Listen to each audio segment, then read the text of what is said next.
We made our choice, and we'll face the consequences together. You betrayed me! How could you?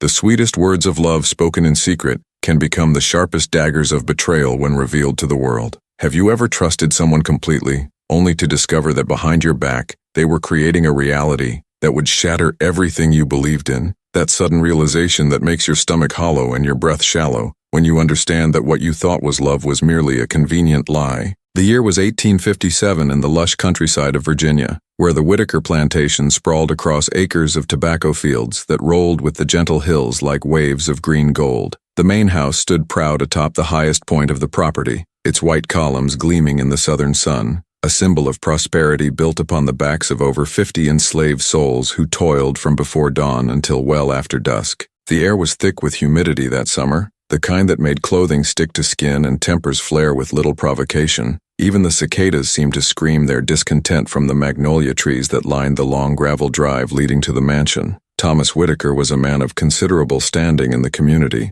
a plantation owner who had inherited his wealth and position from his father and his father before him. He was not known for excessive cruelty like some of his neighboring landowners, but he maintained the strict hierarchy that separated master from slave with unwavering conviction. His wife Eleanor was 20 years his junior, a beauty from a good family in Richmond who had married him more for his status and security than any genuine affection. Their union had produced no children in 5 years, a fact that had begun to wear on Thomas as he approached his 50th year. Among the enslaved people on the plantation was a man called Samuel, who had been born on the property and raised to serve in the main house rather than in the fields. He was tall and possessed a quiet dignity that even the dehumanizing conditions of slavery could not diminish. His intelligence had not gone unnoticed by Thomas, who had tasked him with managing the household staff and occasionally assisting with plantation accounts, a highly unusual position of trust for an enslaved person. Samuel could read and write, skills he had acquired in secret by listening to the lessons given to Thomas and Eleanor's young nephews during their summer visits, and later through books he borrowed without permission from the plantation library during the quiet hours of night. The fateful shift in their lives began on an ordinary Tuesday, when Thomas announced he would be traveling to Richmond for business and would not return for at least 2 weeks. These trips were not uncommon, as managing his tobacco trade required regular meetings with buyers and bankers in the city. What was uncommon, however, was the way Eleanor's eyes lingered on Samuel as Thomas gave him instructions for tasks to be completed in his absence. What was unusual was the slight trembling of Samuel's hands as he helped load Thomas's luggage into the carriage, and what was extraordinary was the way neither of them could meet Thomas's gaze directly as he bid them farewell. For 3 seasons already, Eleanor and Samuel had been engaged in a dangerous dance of forbidden attraction. It had begun innocently enough with lingering conversations about books when Thomas was occupied elsewhere. Eleanor had been starved for intellectual stimulation, trapped in a marriage that provided material comfort but little emotional connection. In Samuel, she found a mind as sharp as any she had encountered in Richmond society, and a sensitivity that her husband had never possessed. For Samuel, Eleanor represented a glimpse of a world denied to him, a person who saw him as a human being worthy of conversation, rather than just a piece of property. Their conversations had evolved into confidences, then tentative touches, and finally into passionate embraces in the secluded corners of the estate when Thomas was occupied elsewhere. Both knew the lethal consequences of discovery. An enslaved man caught in a relationship with a white woman, especially his master's wife, would face certain and excruciating death, while Eleanor would be cast out from society as a fallen woman, if not worse. Yet the intensity of their connection made them reckless, the forbidden nature of their relationship only heightening its appeal. Eleanor had begun to whisper of escape during their stolen moments together. She spoke of the North, of Canada, of places where Samuel might live as a free man and where they might build a life together, far from the judgmental eyes of Virginia society and the cruel institution that bound him. She had money of her own, jewelry that could be sold, and a cousin in Philadelphia who might shelter them temporarily. Samuel listened to these dreams with both hope and skepticism, for he knew the brutal reality of failed escape attempts and the relentless pursuit of fugitive slaves by professional catchers equipped with dogs and guns, and no moral qualms about their work. Yet, as Thomas's carriage disappeared down the drive that Tuesday, a plan that had existed only in whispers suddenly seemed possible. Eleanor approached Samuel that evening, not in the usual secretive manner, but openly in the library. Her decision had been made. She would not live another day in a loveless marriage, would not continue to benefit from the suffering of others, would not deny the feelings that had grown between them. They would leave immediately, that very night, taking only what they could carry and the fastest horses in the stable. The journey would be perilous, but freedom waited on the other side of fear. Samuel agreed with a mixture of terror and exhilaration. His entire life had been lived within the boundaries of the Whitaker plantation, his world defined by the whims and orders of others. The prospect of freedom was as frightening as it was alluring, a vast unknown compared to the familiar misery of his current existence. But in Eleanor's determined eyes, he saw a future that until now had been nothing more than an impossible fantasy. That night, under the cover of darkness and a fortuitous summer storm,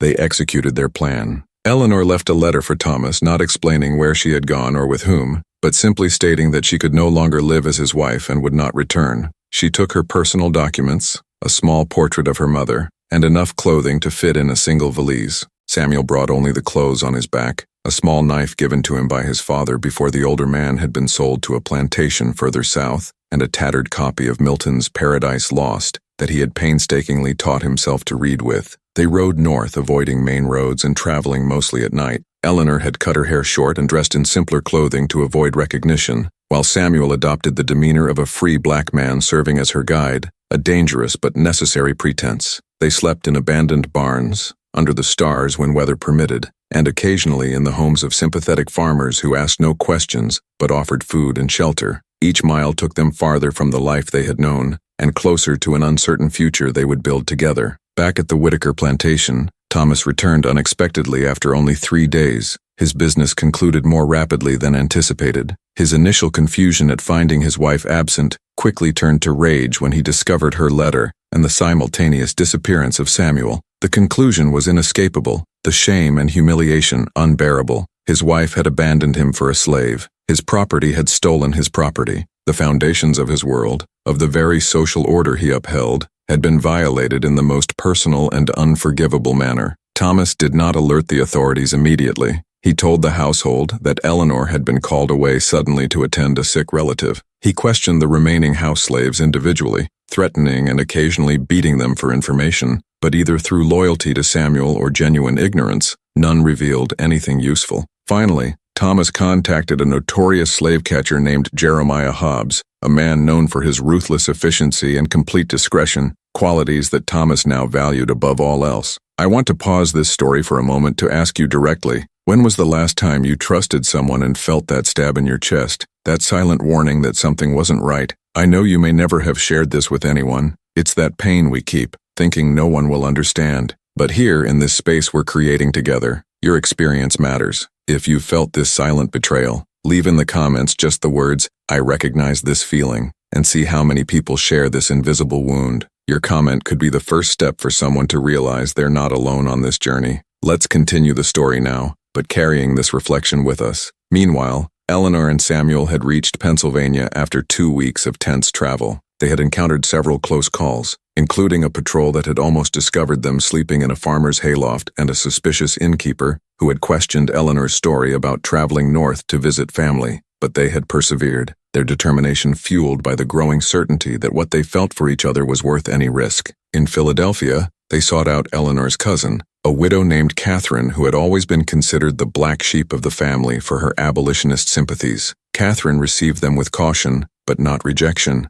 She provided them separate quarters in her modest home and advised them on how to proceed. Eleanor sold some of her jewelry, careful not to attract attention with pieces that might be recognized as belonging to a Southern lady of quality. Samuel found work on the docks, physically demanding but relatively anonymous labor where his intelligence and education needed to remain hidden to avoid suspicion. They began to establish new identities, new stories, new lives where their love might eventually exist in the open. But Jeremiah Hobbs was a hunter who never lost his prey. Through a network of informants, bribery, and intimidation, he traced their journey northward. A stable boy who had noticed the missing horses, a shopkeeper who remembered selling men's clothing to a wealthy Southern lady, a conductor who recalled a white woman traveling with a black servant who treated each other with unusual familiarity. All these small observations created a trail that led inexorably to Philadelphia. And behind Hobbs, growing more obsessed and vengeful with each passing day, came Thomas Whitaker, who had abandoned all pretense and now sought only to reclaim his property and his pride, no matter the cost. It was a crisp autumn morning when Thomas finally found them. Eleanor was returning from the market, arms laden with purchases for the simple meal she would prepare that evening. Samuel would be finishing his shift at the dock soon, and they had planned to discuss the possibility of continuing further north to Boston, where they might find more sympathetic community and better opportunities. As she turned the corner onto Catherine Street, Eleanor's world stopped. There, standing on her cousin's porch, was Thomas, his face a mask of cold fury that made her blood freeze in her veins. She dropped her packages and ran, her only thought to reach the docks to warn Samuel, to flee again before Thomas could destroy everything they had built. But Thomas had not come alone. Jeremiah Hobbs emerged from an alleyway and seized her arm with a grip that promised bruises. Eleanor screamed and fought, but the slave catcher subdued her with practiced efficiency, covering her mouth and dragging her into a waiting carriage where Thomas sat, watching her struggles with detached contempt. What Eleanor could not know was that Catherine had already been questioned, and fearing for her own safety, had revealed Samuel's workplace. Even as Eleanor was being forced into the carriage, Hobbs's associates were approaching the docks, armed with the legal documents that would allow them to seize a fugitive slave under the provisions of the Fugitive Slave Act, a law that made even northern states complicit in the return of escaped slaves to their southern masters. Samuel saw them coming. A fellow dock worker, a free black man who had himself escaped slavery years earlier, recognized the purposeful approach of men who could only be slave catchers, and gave Samuel just enough warning to flee. With no time to return to Catherine's house, no way to reach Eleanor, Samuel ran through the maze of warehouses and alleyways that lined the Philadelphia waterfront, his heart pounding with the terrible knowledge that their dream of freedom was collapsing around them. For 3 days Samuel evaded capture, sleeping in abandoned buildings and surviving on scraps. He tried repeatedly to approach Catherine's house, hoping to learn what had happened to Eleanor, but Hobbs had men watching the property constantly. Finally, driven by desperation and love, Samuel allowed himself to be seen. It was a calculated risk, a gamble that his capture might at least lead him to Eleanor, might at least give him the chance to see her one more time before whatever punishment awaited him. The plan worked too well. Samuel was seized, beaten, and chained, then brought to a small rented house on the outskirts of the city where Thomas and Hobbs had established their temporary headquarters. There, in a dark cellar room, Samuel found Eleanor, her face bruised and her spirit seemingly broken. When their eyes met, he saw a flash of the woman he loved, but it was quickly submerged beneath a mask of resignation and fear. Thomas entered the cellar slowly, deliberately, a man savoring the culmination of his pursuit. He observed the two of them, the property that had tried to steal itself and the wife who had betrayed her race, her class, and her marriage vows. In his hand, he held a document, which he proceeded to read aloud with malicious precision. It was a bill of sale. Samuel was being sold to a plantation in the deepest part of Louisiana, known for working slaves to death in the sugar fields. As for Eleanor, Thomas informed her that he had filed for divorce on grounds of adultery and abandonment. She would be left without resources, without reputation, without any position in the society that had once welcomed her. But Thomas had one final twist to his revenge. He revealed to Samuel that Eleanor had made a deal. In exchange for Thomas not pressing criminal charges against her, charges that could result in imprisonment, she had agreed to testify that Samuel had coerced and manipulated her, had taken advantage of her loneliness during her husband's absences, had essentially kidnapped her through emotional manipulation. This testimony would ensure that Samuel received the harshest possible punishment before being sent to Louisiana. More crushingly, it would negate everything they had shared, reducing their love to a sordid tale of a slave taking advantage of his master's wife. Samuel looked at Eleanor, searching her face for denial, for some sign that Thomas was lying. What he saw was worse than confirmation. He saw calculation. Eleanor met his gaze and spoke for the first time since he had been brought into the cellar. What she said shattered any remaining illusion. She had never intended to build a life with him, she claimed. He had been an experiment, an exotic dalliance to alleviate the boredom of plantation life. She had enjoyed their escape as an adventure, but reality had reasserted itself. She was a white woman of good family. He was property. Their worlds could never truly intersect. The cruelty of her words struck Samuel like physical blows,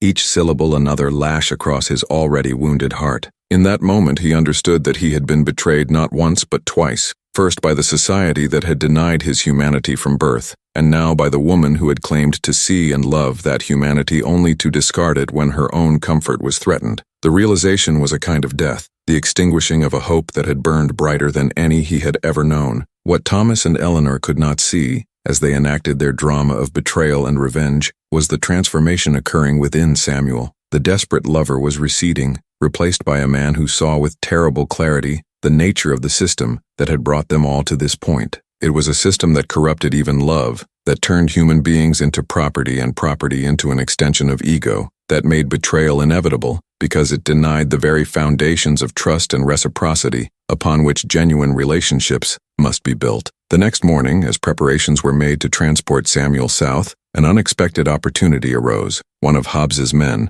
less experienced than the others, made the mistake of loosening Samuel's chains to allow him to relieve himself. With a strength born of desperation and a precision born of perfect clarity, Samuel overpowered the man and escaped into the tangle of streets that surrounded the harbor. The alarm was raised immediately, but Samuel had already disappeared into the community of free black Philadelphians, many of whom were connected to the Underground Railroad and sympathetic to fugitives. Thomas was furious, but his rage was now directed primarily at Eleanor. Her betrayal had been compounded by this new humiliation. In a cold, calculated decision, Thomas abandoned his original plan. Instead of divorcing Eleanor and casting her out, he would bring her back to Virginia, back to the plantation, back to a life that would now be a carefully constructed prison. She would maintain her position as his wife publicly, but privately, she would live with the knowledge that her every move was watched, her every privilege contingent on his mercy. It would be a living death for a woman who had once dared to dream of freedom.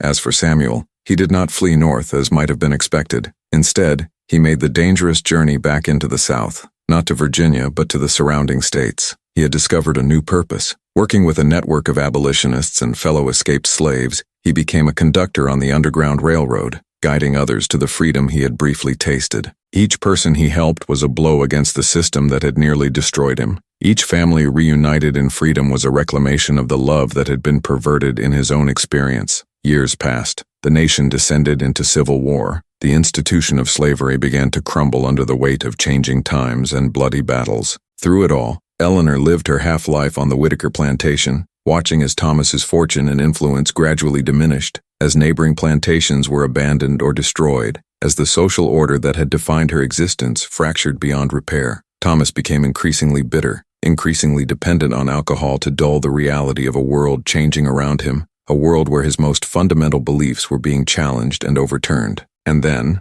on a spring day in 1865, as the war was drawing to its inevitable close, a group of Union soldiers arrived at the Whitaker plantation. They brought with them the news that slavery had been abolished throughout the Confederate States by executive proclamation.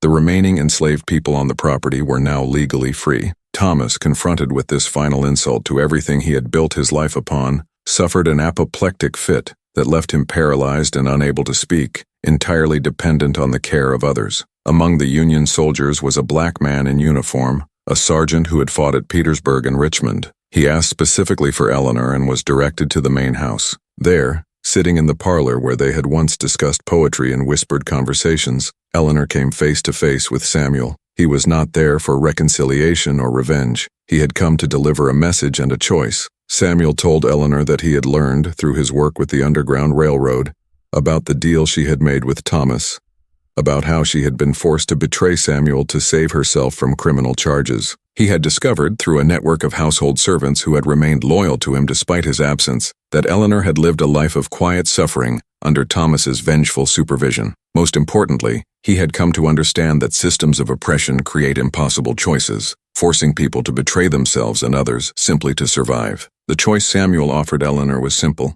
She could remain with Thomas, caring for the man who had imprisoned her in a gilded cage, bound by the social expectations that had shaped her entire life. Or she could leave with Samuel, not as a lover, for that possibility had been destroyed by their shared history of betrayal, but as a fellow human being seeking redemption through service to others. He was establishing a school for formerly enslaved people in a nearby town, teaching literacy and practical skills to those who had been deliberately kept in ignorance. There was a place for her there, if she was willing to use her education and privilege to benefit those from whom such advantages had been systematically withheld. It was not forgiveness that Samuel offered, for some wounds run too deep for simple forgiveness. It was something both more modest and more profound, the opportunity to align one's actions with one's highest values, to find meaning in service rather than in status, to create something constructive from the ashes of destruction. It was the chance to be defined not by one's worst mistakes but by the choice to do better, once those mistakes are recognized. Eleanor looked around the parlor, at the faded elegance that had once seemed so important, at the remnants of a life built on exploitation and maintained through cruelty. She thought of Thomas upstairs, his body as imprisoned now as his spirit had always been by the narrow confines of prejudice and entitlement. She considered the years stretching ahead, years that could be spent in bitter reflection on what might have been, or in active participation in what might yet be. Her decision was made not in a burst of emotion or romantic idealism, but with the quiet clarity of a person who has traveled through darkness and emerged with a humble appreciation for light. She would go with Samuel, not to recapture their former relationship, which had been built on unstable foundations of secrecy and unacknowledged inequality, but to build something new, based on mutual respect and shared purpose. It would not be easy. The community would be suspicious of her, a white Southern woman with a complicated past. She would have to earn trust through consistent action rather than expecting it as her due. But for the first time in years, Eleanor felt the stirring of genuine hope. As they left the Whitaker plantation,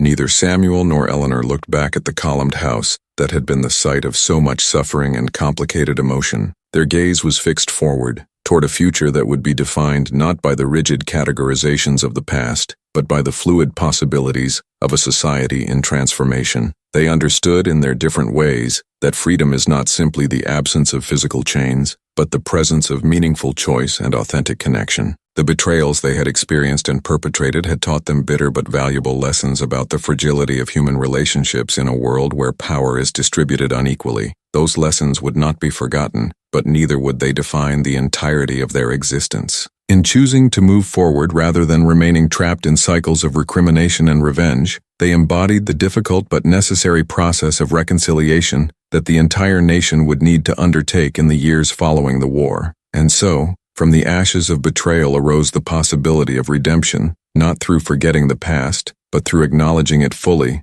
and choosing a different path forward. It was not a fairy tale ending of perfect happiness, but rather the beginning of a more honest engagement with the complexities of human connection in a world still learning how to honor the dignity of all its inhabitants. These stories of betrayal and resistance are not just accounts of the past, but echoes that still resonate in our experiences. If you, like me, believe that knowing these truths is fundamental to healing historical wounds, this channel is your space. By subscribing, you'll receive weekly meticulously researched narratives about forgotten figures who faced impossible choices during the slavery period. Each subscription helps us amplify this voice that has been silenced for too long. Join us in this commitment to memory and truth.